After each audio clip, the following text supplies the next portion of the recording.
નમસ્કાર દર્શક મિત્રો, આજે આપણે એક એવા દંપતીનો ઇન્ટરવ્યુ લેવા માટે જઈ રહ્યા છે કે જેમને ત્યાં ઘણા સમય પછી બાળક આવ્યું છે.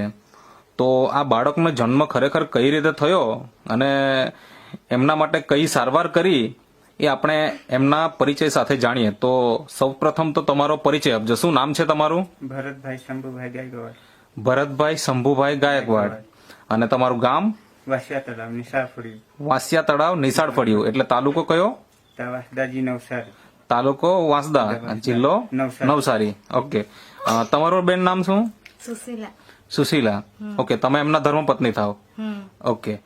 હવે મને એ જણાવો કે તમારે ત્યાં આ લગ્નના કેટલા વર્ષ પછી આ બાળક આવ્યું?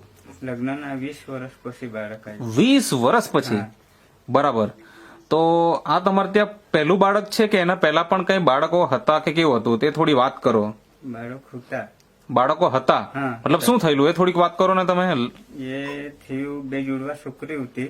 હા, એટલે પહેલા તમારે ત્યાં 2 જોડવા છોકરી હતી. હા, પછી શું થયું? તે ડિલિવરીમાં જતી રહી. હા, તેના પછીથી છોકરો આવ્યો. એ કેટલા વર્ષ પછી?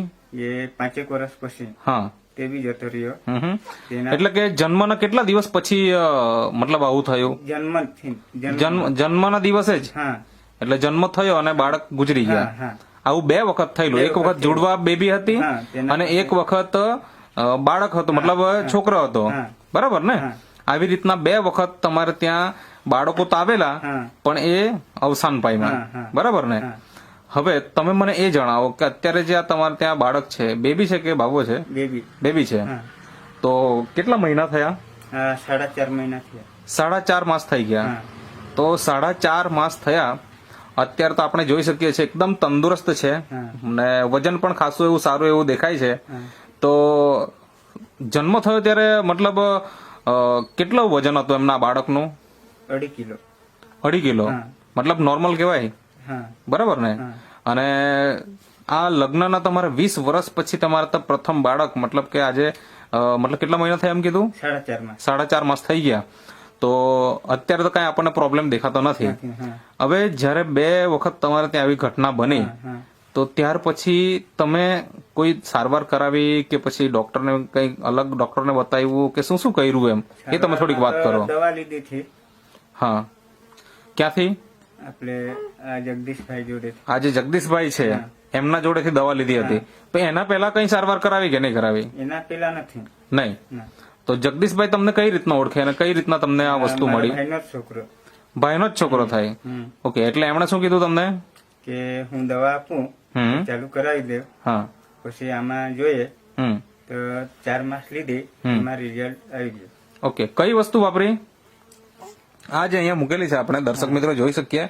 આ નેટસફ કંપનીની પ્રોડક્ટ છે જેમાં બહેનો માટે નેચરામોર ફોર વુમન, પછી નેચરામોર પ્લસ છે ભાઈઓ માટે, બહેનો માટે છે વુમન વેલનેસ અને ભાઈઓ માટે છે મેન્સ વેલનેસ અને એની સાથે છે ન્યુટ્રી લીવર.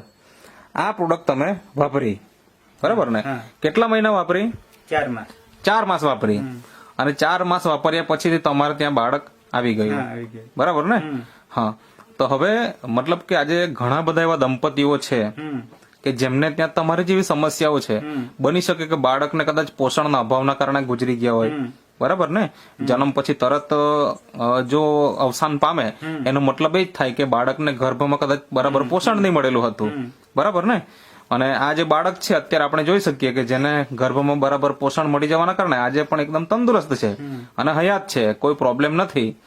તો ઘણા બધા દંપતીઓ આ વિડીયો જોશે તો એમને તમારે શું સંદેશો આપવો છે આ પ્રોડક્ટ વિશે કે ખરેખર વાપરવું જોઈએ નહીં વાપરવું જોઈએ? કેવી છે વસ્તુ? વાપરવું જોઈએ. બરાબર છે. જગદીશભાઈ, તમે થોડીક વાત કરો કે એમને ત્યાં તમે જરા વાત કરી ત્યારે એ લોકો તરત માની ગયા કે પછી કેવું? ના, એ તો એ પેલા તો અમે અમારી કાકી જેવી થાય તો એક વખતે ઘરે આવેલી કે તમે પણ વાપર્યું, અમને પણ એકવાર એવી રીતે રિઝલ્ટ મળેલું છે. ઓકે. આ પ્રોડક્ટ તમારો ઓલરેડી આપણે વિડીયો લીધેલો જ છે, તમારે ત્યાં રિઝલ્ટ આવી ગયું છે. બરાબર છે? આવી ગયેલું છે. હા. મેં કેમ ચાલો ને કાકા લોકોને પણ પ્રોબ્લેમ છે, હા, એકવાર વાત કરી જોવામાં પ્રોબ્લેમ શું છે એમ. તો વાત કરી ને એક દિવસે મળ્યા સાંજે તો ચાલો ને એકવાર ટ્રાય કરી જોઈએ એમ. તે લોકોએ ટ્રાય કરી, વાપર્યું તો એ લોકોને રિઝલ્ટ મળી ગયું. બરાબર છે. એટલે આ રીતના શરૂઆત થઈ. હા. બરાબર. તમે કેટલા મહિના વાપરી એમ કીધું પ્રોડક્ટ? 4 જ મહિના વાપરી અને એનાથી રિઝલ્ટ મળી ગયું. કેવી રીતના લેતા? સવાર સાંજ 2 ટાઈમ કે 1 ટાઈમ? 2 ટાઈમ. દૂધ સાથે કે પાણી સાથે? દૂધ સાથે. ઓકે.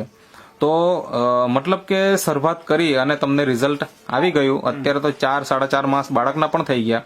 તો 4-4.5 માસ દરમિયાન બાળકને કોઈ બીમારી કે કઈ એવું કઈ આવ્યું ખરું? કોઈ નહીં. કઈ નહીં. મતલબ એકદમ તંદુરસ્ત છે.